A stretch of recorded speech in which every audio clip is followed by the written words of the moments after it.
majority ya bunge letu la kitaifa anaitwa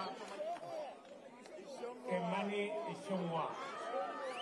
Asante Rais wa Jamhuri ya Kenya, rais wa tano. Ndio jabane weno. Iria mwethureire. Ndio marauga ni megwikira maandamano eno. Ni amoni akanyoni wa ngethe. Ni makageria ringi. Na ndio igua ke mundu gikiuga ate kina homa ti homa. Ni gwithugumira ni guoya. Nako karia kage Kalonzo kamurata gakwa karuga ate ni kahingire nyumba.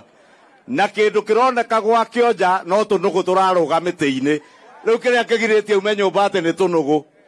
Lakini tumewaambia rais, nilikuwa naambia hawa wangwana, wewe ndio rais wa tano wa Kenya. Na hiyo hatuna tashwishi.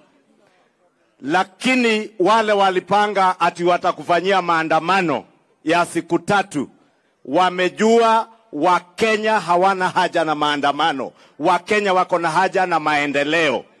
Maendeleo kama leo yenye imekuleta hapa Kangari na Murang'a County. Na Mheshimiwa Rais, wakati ulisema hakuna maandamano, walidhani unacheza. Na ulisema sio maandamano wanapanga, ni fujo na vurugu. Leo, Mheshimiwa Rais, tumepata habari huko Bondo wanavamia police station. Wanavamia police station kama wamebeba bunduki za bandia na zingine bunduki halali, zisizo halali lakini bunduki za ukweli. Your Excellency, tunakuuliza saidia na usupport polisi wetu wa deal na wakora wote. Wale wanajifanya ni maandamano ni wakora, polisi wa deal nao kama wakora.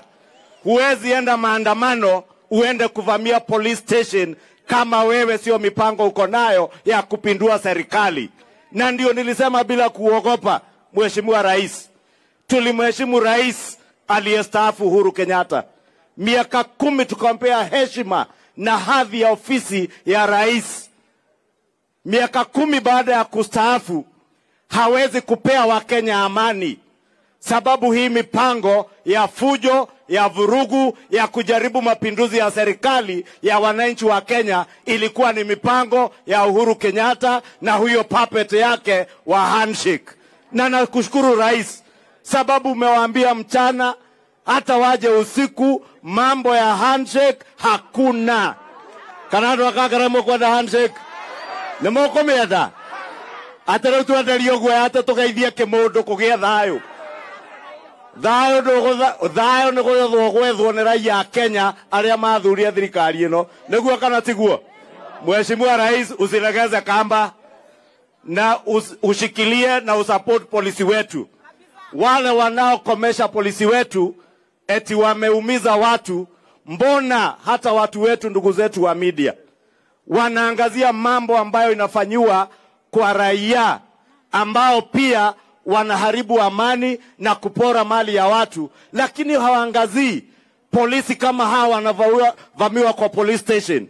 Jana pia Awasi walijaribu kuvamia police station. Watu wasilete mchezo kwa kaka nene gwo mauga mjabeno makinyire yenda kuhinya kirie hinye ehinye sienda gutureka itureke